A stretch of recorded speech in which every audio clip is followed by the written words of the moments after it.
હાલો ભાઈ, આપણે પહોંચ્યા છીએ ચુંબકીય ક્ષેત્ર માટે કુલમનો નિયમ. હાલો, આ પાઠમાં તમારે બધા ઇલેક્ટ્રોસ્ટેટિક્સ ના સૂત્ર વાપરવાના છે, પણ સંજ્ઞા બદલી નાખવાની. જ્યાં કુલમનો અચળાંક કે આવતો હોય ને ત્યાં તમારે μ0/4π મૂકી દેવાનું. વિદ્યુત ક્ષેત્ર જ્યાં દેખાય ત્યાં ચુંબકીય ક્ષેત્ર મૂકી દેવાનું. વિદ્યુત ભાર દેખાય ત્યાં ધ્રુવમાન મૂકી દેવાનું. વિદ્યુત ડાયપોલ મોમેન્ટ દેખાય ત્યાં ચુંબકીય ડાયપોલ મોમેન્ટ. આટલા ફેરફાર કરી નાખવાના. 4. હાલો ઉદાહરણ સમજાવું. જેમ કે વિદ્યુત ભારથી ઉત્પન્ન થતા વિદ્યુત ક્ષેત્રનું સૂત્ર શું છે? K/r². તો ધ્રુવથી ઉત્પન્ન થતું ચુંબકીય ક્ષેત્ર લખવું હોય તો એની જગ્યાએ b, k ની જગ્યાએ μ0/4π. આ વિદ્યુત ભાર છે ત્યાં ધ્રુવમાન આવશે /r². આ ધ્રુવથી ઉત્પન્ન થતું ચુંબકીય ક્ષેત્ર થઈ ગયું. હાલો પછી આપણે ડાયપોલ ભણ્યા. ડાયપોલની અક્ષ ઉપર વિદ્યુત ક્ષેત્રનું સૂત્ર શું હોય? 2kp/r3. તો ચુંબકની અક્ષ ઉપર ચુંબકીય ક્ષેત્ર લખવું હોય તો k ની જગ્યાએ મૂકવાનું μ0/4π. આ વિદ્યુત ડાયપોલ મોમેન્ટ ને ચુંબકીય ડાયપોલ મૂકી દેવાની. હાલો પછી વિષુવવૃત્ત રેખા ઉપર વિદ્યુત ક્ષેત્રનું સૂત્ર આવું હતું ને kp/r3. તો આમાં શું થઈ જાય? e ની જગ્યાએ b, k ની જગ્યાએ μ0/4π. વિદ્યુત ડાયપોલ મોમેન્ટ જગ્યાએ ચુંબકીય ડાયપોલ મોમેન્ટ /r3. પછી ઓલા સૂત્ર તો આપણે કન્વર્ટ કર્યા હતા. ટોર્કનું સૂત્ર P × E આવે તો આમાં M × B થઈ જાય. સ્થિતિ ઊર્જાનું સૂત્ર -P.E આવે તો -M.B થઈ જાય. કાર્યનું સૂત્ર PE cos θ1 - cos θ2 હોય તો આમાં MB cos θ1 - cos θ2 થઈ જાય. એટલે બધા ઈ જ સૂત્ર વાપરવાના છે. આટલા ફેરફાર કરવાના છે. ઇલેક્ટ્રોસ્ટેટિક્સમાં જે પણ સૂત્ર છે બધા સૂત્ર આમાં તમારે વાપરવાના. આ 4 ફેરફાર થઈ જવા જોઈએ. જ્યાં E દેખાય ને B મૂકી દેવાનું, K દેખાય ને આ મૂકી દેવાનું, Q દેખાય ને ધ્રુવમાન આવે, વિદ્યુત ડાયપોલ હોય ને ચુંબકીય ડાયપોલ. આ લખી નાખો 4.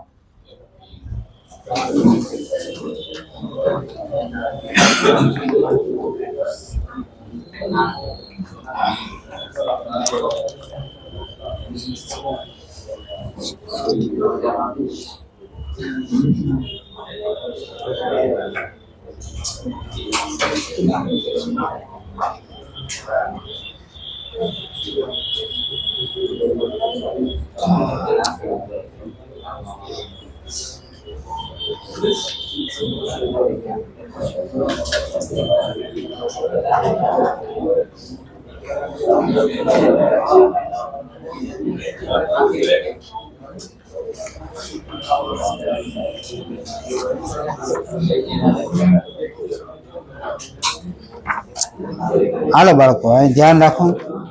એક વસ્તુ અલગ છે વિદ્યુત ક્ષેત્ર અને ચુંબકીય ક્ષેત્રમાં ને પૂછાયેલું છે નીટમાં. અહીં ધ્યાન રાખો. તમને યાદ હોય તો આપણે વિદ્યુત ફ્લક્સ નું સૂત્ર ગાઉસનો નિયમ આવો લખ્યો હતો, σQ/ε0.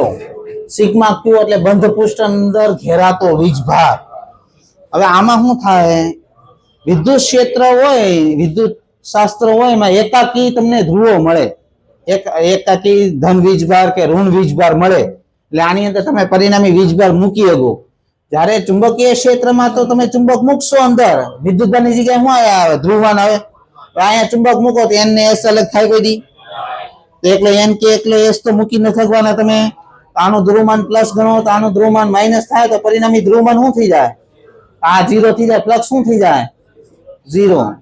તો ચુંબકીય ક્ષેત્ર માટે ગાઉસનો નિયમ છે કે બંધ પૃષ્ઠની અંદર સંકળાયેલું ફ્લક્સ હંમેશા શૂન્ય જ હોય. આ પૂછાયેલો છે નીટમાં. કારણ કે એકાકી એનું કારણ શું કામે 0 હોય? શું કારણ છે?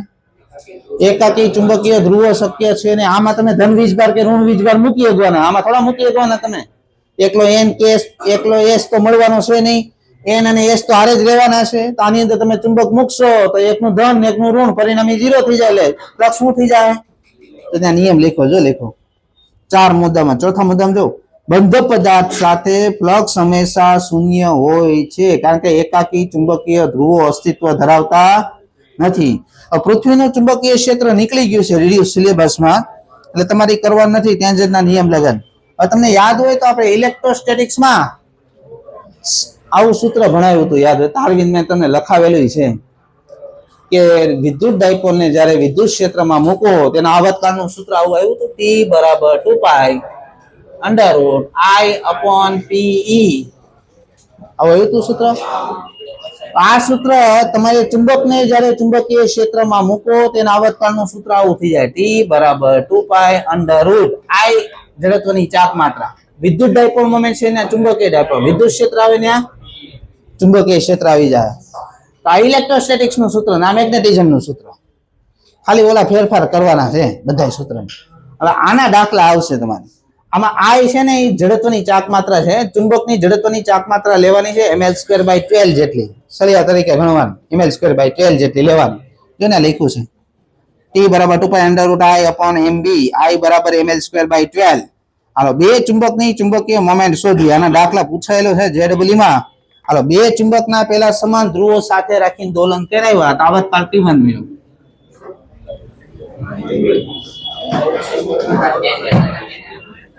નહીં નથી, હવે નીકળી ગયું બધું.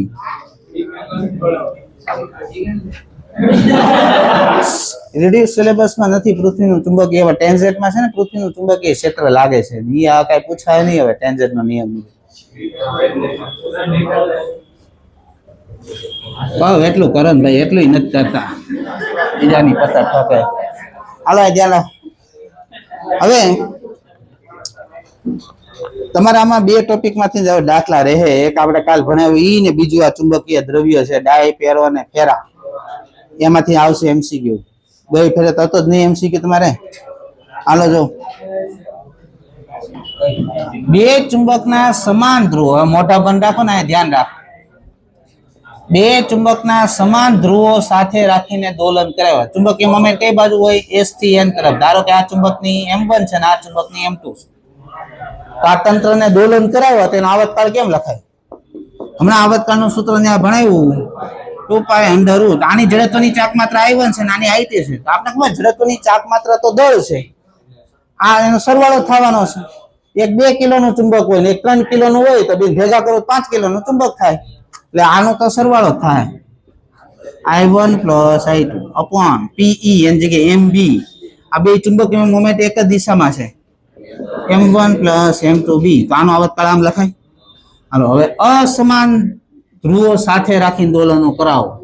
આ N S S N આમાં શું કર્યા હતા? સમાન ધ્રુવો સાથે રાખ્યા હતા. આમાં આની ચુંબકીય મોમેન્ટ આ બાજુ આવશે, નાની આ બાજુ આવશે. હાલો, તો આનો આવર્તકાળ કેમ લખાય? Under route I1 plus I2. આ બાજુ બાદબાકી થાય વિરુદ્ધ દિશામાં, M1 minus M2. આવો થયો. હાલો, કરો બેનો ગુણોત્તર. T1/T2 is equal to આ 2 pi ગુણોત્તરમાં ઉડી જાય, આ ઉડી જાય, અંડર રૂટમાં આ BB ઉડી જાય. હાલો, આ એક મુકત આ છેદમાં આવશે M1 plus M2. આનો આવશે M1 minus M2. હાલો, બે બાજુ કરો વર્ગ. T1 square upon T2 square is equal to M1 minus M2 upon M1 plus M2. હાલો, આને આ બાજુ જવા દો ગુણાકારમાં. T1 square M1 plus T1 square M2. આનો આ બાજુ ગુણાકાર M1 T2 square minus M2 T2 square. આવું થયું. હાલો, આપણે ચુંબકીય મોમેન્ટનો ગુણોત્તર શોધવાનો છે. આને જવા દો આ બાજુ, એટલે M2 કોમન નીકળી જાય, અંદર વધશે T1 square plus T2 square. આને આ બાજુ જવા દે, M1 કોમન નીકળી જાય, T2 square minus T1 square. Ready? આ પદ આવ્યું આ બાજુ એટલે M2 કોમન નીકળી ગયો, T1 square વત્તા T2 square આવ્યું. આ પદ આ બાજુ ગયું એટલે M1 કોમન નીકળી ગયું, T2 square minus T1 square. હાલો, આને છેદમાં લઈ લ્યો. તો ચુંબકીય મોમેન્ટનો ગુણોત્તર T1 square plus T2 square upon T2 square minus T1 square. તમને આ દાખલો પૂછે આ રીતના, આનો દાખલો પૂછાયેલો છે. તમને આ રીતના પૂછે, બે ચુંબકના સમાન ધ્રુવો સાથે રાખીને દોલન કરાવ્યા તો આવર્તકાળ આટલો મળ્યો. બે ચુંબકના વિરુદ્ધ ધ્રુવો સાથે રાખીને દોલન કરાવ્યો તો આવર્તકાળ આટલો મળ્યો. ધારો કે 2 સેકન્ડ મળ્યો, આ 3 સેકન્ડ મળ્યો. તો આ ચુંબકની ચુંબકીય મોમેન્ટનો ગુણોત્તર કેટલો? આ મૂકવાનો, આ આવર્તકાળ જે આપ્યા મૂક દેવાના, જે આવે જવાબ. બસ આટલું કરવાનું છે. તેને સૂત્ર લખ્યું જ છે જો. હાલો, એની પછી આવે છે ચુંબકીય દ્રવ્યો, મોસ્ટ આઈમ્પી. ચુંબકીય દ્રવ્ય વિશે ભણવાનું છે. ડાયમેગ્નેટિક, પેરામેગ્નેટિક અને ફેરામેગ્નેટિક 3 પદાર્થો વિશે ભણવાનું છે. હવે હાલો, ડાયમેગ્નેટિક પદાર્થ કોને કહેવાય? જેના અણુ પાસે ચુંબકીય મોમેન્ટ ન હોય. શું કામે નહીં હોતી હોય? એ કારણ હશે.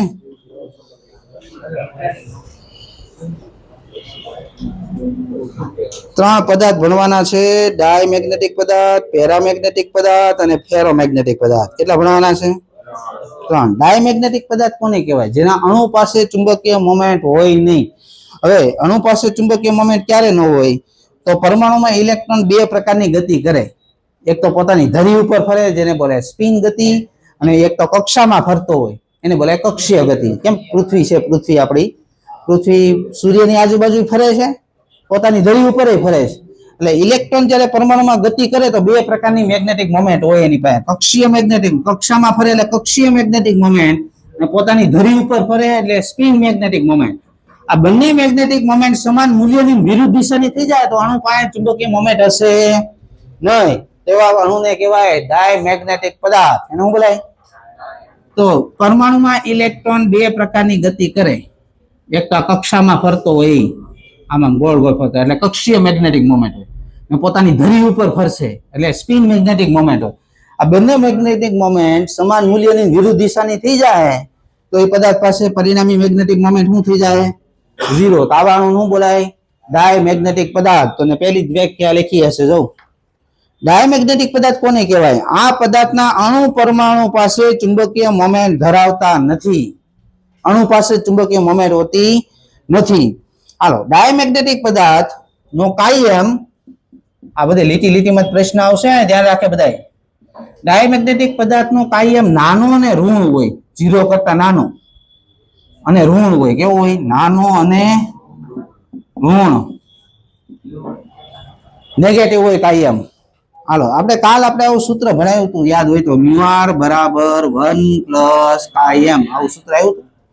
હવે આ નાનો ઋણ હોય, આ -1 થી વધારે કિંમત રાખશો, આ મૂકો તો μr કેવો થાય? 1 કરતા નાનો થાય, 1 કરતા મોટો થાય? 1 કરતા નાનો થઈ જાય તો લખ્યું હશે μr લેસ ધેન 1.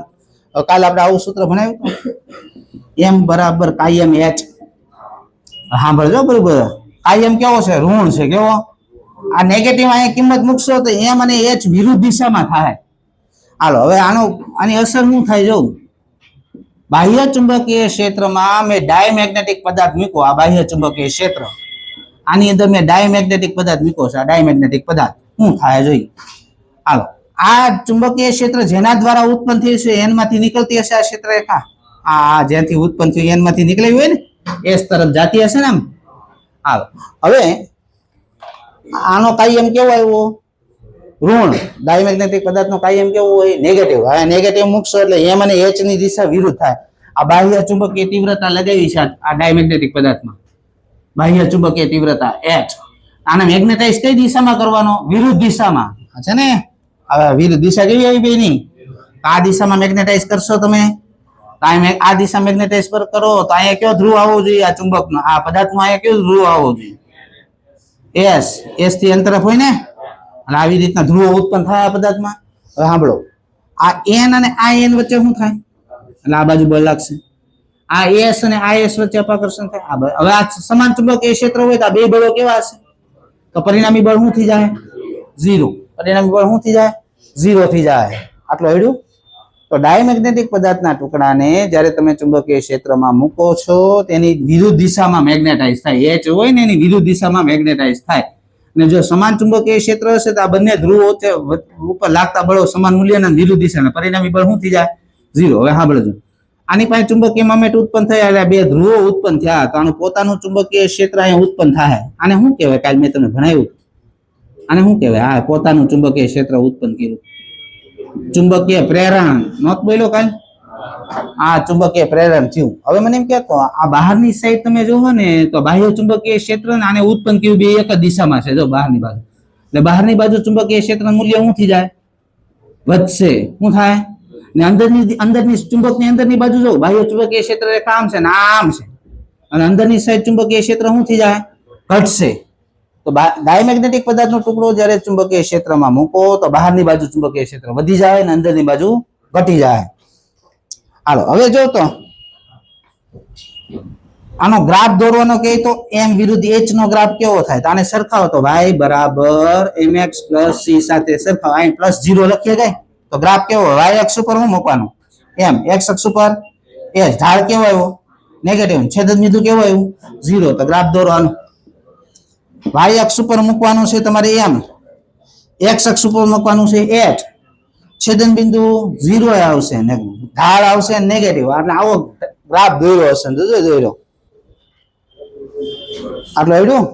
હાલો હવે અસમાન ચુંબકીય ક્ષેત્રમાં સમાનમાં મૂક્યો તો બળ અનુભવતું નથી લખ્યું છે ને. સમાન ચુંબકીય ક્ષેત્રમાં મૂકતા બળ અનુભવતું નથી. ડાયમેગ્નેટિક પદાર્થની બાહ્ય ચુંબકીય ક્ષેત્રમાં મૂકતા અંદરની બાજુ ચુંબકીય ક્ષેત્ર શું થાય? ઘટે ને બહાર શું થાય? વધે. હાલો હવે અસમાન ચુંબકીય ક્ષેત્રમાં ડાયમેગ્નેટિક પદાર્થનો ટુકડો મૂકું તો શું થાય? જોઈ આ અસમાન ચુંબકીય ક્ષેત્ર, આમાં ડાયમેગ્નેટિક પદાર્થનો ટુકડો, અહીંયા કયો ધ્રુવ હશે અને જેને ઉત્પન્ન કર્યો? n. અહીંયા આમાં ડાયમેગ્નેટિક પદાર્થનો ટુકડો મૂકો. મેગ્નેટાઇઝ કઈ દિશામાં કરવાનો? વિરુદ્ધ દિશામાં. આ બાહ્ય ચુંબકીય તીવ્રતા આમ છે તો મેગ્નેટાઇઝ થાય આ દિશામાં, વિરુદ્ધ દિશામાં. અહીંયા કયો ધ્રુવ લખું? s. અહીંયા n. હવે શું થાય? જો આ n અને આ n વચ્ચે શું થાય? આ બાજુ બળ લાગશે. આ s અને આ s વચ્ચે અપાકર્ષણ થાય એટલે આ બાજુ બળ લાગશે. હવે આપને ખબર છે અહીંયા ચુંબકીય તીવ્રતા વધારે છે. જો ક્ષેત્રરેખા ગીચો ગીચ હોય ને ચુંબકીય ક્ષેત્ર વધારે હોય, છૂટી છૂટી હોય ને ચુંબકીય ક્ષેત્ર ઓછું હોય, આવું ભણાવ્યું ને આપણે બધું. તો અહીંયા આ બળ વધુ છે ને આ બળ કેવું છે? તો પરિણામી બળ કઈ બાજુ લાગશે? આમ. તો કઈ બાજુ ભાગ્યું? આ બાજુ ચુંબકીય ક્ષેત્ર કેવું છે? જો તો તીવ્ર છે ને વધારે. આ બાજુ ચુંબકીય ક્ષેત્ર કેવું છે? ઓછું. તો કઈ બાજુ ભાગે છે? ડાયમેગ્નેટિક પદાર્થનો ટુકડો જ્યારે અસમાન ચુંબકીય ક્ષેત્રમાં મૂકો ત્યારે તીવ્રથી ઓછા ચુંબકીય ક્ષેત્ર તરફ ગતિ કરવા મળશે. જો ને લખ્યું હશે. જો ડાયમેગ્નેટિક પદાર્થને અસમાન ચુંબકીય ક્ષેત્રમાં મૂકતા તે વધારેથી ઓછા ચુંબકીય ક્ષેત્ર તરફ ગતિ કરે છે. હાલો ચુંબકીય મોમેન્ટ કેટલી હોય? ઓછી હોય. કારણ કે કાયમ, મેં તમને કાલ ભણાવ્યું હતું. આનો કાયમ કેવો છે? જો તો કાલ શું ભણાવ્યું તમે? કાયમ જેનો ઓછો હોય મેગ્નેટાઇઝ કેવો થાય? ઓછો. જેનો કાયમ વધારે હશે મેગ્નેટાઇઝ કેવો થાય? વધારે. આવું કઈ બોલે તો હું? તો કાયમ આનો નાનો હોવાના કારણે આ મેગ્નેટાઇઝ કેવો થાય? ઓછો થાય. એટલે મેગ્નેટાઇઝેશન ઓછું લખ્યું છે. જો હાલો હવે અહીં ધ્યાન રાખો. ડાયમેગ્નેટિક પદાર્થના ટુકડાને સ્પ્રિંગ આરે બાંધી દેવું. આ સ્પ્રિંગ છે, આની અંદર નીચે ડાયમેગ્નેટિક પદાર્થનો ટુકડો બાંધી દે. બે ધ્રુવો વચ્ચે રાખો n અને s. આ બે ધ્રુવો આમાં આખા બે વચ્ચે મુકાઈ ગઈ. થોડોક આમ ઉપર રાખવો પડે આ રીતનું. હાલો જો આ n અને આ s. ચુંબકીય ક્ષેત્ર આ બાજુ હશે, આમ આમ હશે. હાલો મેં અહીંયા શું ભણાવ્યું તમને? કઈ બાજુ ભાગે? તીવ્રથી નબળા. તો આ જગ્યાએ ચુંબકીય ક્ષેત્ર કેવું છે? તીવ્ર. આ ઉપરની સાઈડ તો હોય નહીં, ધ્રુવથી આગળ જાવ તો આ જગ્યાએ એવું છે નબળું છે. આ કઈ બાજુ ભાગશે? નીચે ભાગશે કે ઉપર ભાગશે? ઉપરની બાજુ ગતિ કરશે. તો ડાયમેગ્નેટિક પદાર્થના ટુકડાને તમે સ્પ્રિંગ સાથે જોડી દો અને એને ધ્રુવ વચ્ચે રાખશો તો આ બાજુ તીવ્ર ચુંબકીય ક્ષેત્ર છે અને આ જગ્યાએ નબળું છે. આ કઈ બાજુ ભાગશે? ઉપરની બાજુ. જો ને આ ઉપરની બાજુ દર્શાવેલું હશે. હાલો હવે યુ આકારની ટ્યુબમાં ડાયમેગ્નેટિક પદાર્થ ભરી દીધો. આ યુ આકારની ટ્યુબ, આમાં ડાયમેગ્નેટિક પ્રવાહી ભરી દીધું છે. આ ડાયમેગ્નેટિક પ્રવાહી અહીંયા ધ્રુવ વચ્ચે રાખ્યો. એક બાજુ ને ધ્રુવ વચ્ચે રાખ્યું, NS ધ્રુવ વચ્ચે રાખ્યું. આ જગ્યાએ ચુંબકીય ક્ષેત્ર કેવું છે? તીવ્ર. આ જગ્યાએ તીવ્ર ને નીચેની બાજુ કેવું? નબળું. આ કઈ બાજુ? અહીંથી પ્રવાહી કઈ બાજુ જાય? નીચે. અહીંથી પ્રવાહી ક્યાં જાય? ઉપરની બાજુ ચડે. જો ને દર્શાવેલું હશે. જો ધ્રુવો હશે, NS ધ્રુવ નીચે દર્શાવેલું છે, વિરુદ્ધ દિશામાં ઉપર હશે. હાલો એનો કાયમ, એની મેગ્નેટિક સસેપ્ટિબિલિટી કાયમ છે, તાપમાન પર આધારિત નથી. તાપમાન ઉપર આધાર રાખતું નથી. એનો કાયમ અચળ રહે. કાયમ વિરુદ્ધ નો ગ્રાફ આવો આવશે. કાયમ વિરુદ્ધ નો ગ્રાફ. હાલો ડાયમેગ્નેટિક પદાર્થના ઉદાહરણ ક્યાં ક્યાં છે? Cu, Ag, Au. યાદ રાખવાનું તમારે. આટલા પદાર્થો ડાયમેગ્નેટિક પદાર્થો છે. Cu, Ag, Au, Zn, bismuth, Sb, NaCl ને H2O. આ બધા ડાયમેગ્નેટિક પદાર્થો છે. હાલો ફરીથી એકવાર ડાયમેગ્નેટિક પદાર્થ ભણવી. આ ધ્યાન રાખો બધા. ડાયમેગ્નેટિક પદાર્થ પેલા કહેવાય કોને? મેં તમને કીધું પરમાણુમાં ઇલેક્ટ્રોનની બે પ્રકારની ગતિ થાય. એક તો ઇલેક્ટ્રોન આમ ફરે, અને કક્ષીય ગતિ કહેવાય. એના કારણે તેની પાસે સ્પિન મેગ્નેટિક મોમેન્ટ હોય અને ઇલેક્ટ્રોન ધરી ઉપર ફરે. એના કારણે અને કક્ષીય મેગ્નેટિક મોમેન્ટ છે ને ધરી ઉપર ફરે એના કારણે સ્પિન મેગ્નેટિક મોમેન્ટ. હવે આ બંને મેગ્નેટિક મોમેન્ટ એક સમાન મૂલ્યની વિરુદ્ધ દિશાની થઈ જાય તો પરિણામી મેગ્નેટિક મોમેન્ટ શું થઈ જાય? 0. તો આવા પદાર્થને કયો પદાર્થ કહેવાય? ડાયમેગ્નેટિક પદાર્થ. જેના અણુ કે પરમાણુ પાસે મેગ્નેટિક મોમેન્ટ હોતી નથી એને ડાયમેગ્નેટિક પદાર્થ કહેવામાં આવે છે. ડાયમેગ્નેટિક પદાર્થનો કાયમ નાનો અને ઋણ હોય. યાદ રાખજો, આ બધું પૂછે છે. ડાયમેગ્નેટિક પદાર્થનું લિમિટ શું? કાયમની લિમિટ કેટલી? -1 થી 0. એટલે કેવું થાય? 0 કરતા ઓછો એટલે ઋણ થાય, અને -1 કરતા વધારે નાનો થયો, નાનો અને ઋણ. હાલો મ્યુઆર બરાબર શું થાય? 1 + કાયમ. હવે આ નેગેટિવ હોય તો 1 કરતા કિંમત તો વધવાની, આમાં 1 માંથી બાદ થાય ને, તો આની મ્યુઆર ની કિંમત 1 કરતા કેવી હોય? ઓછી હોય.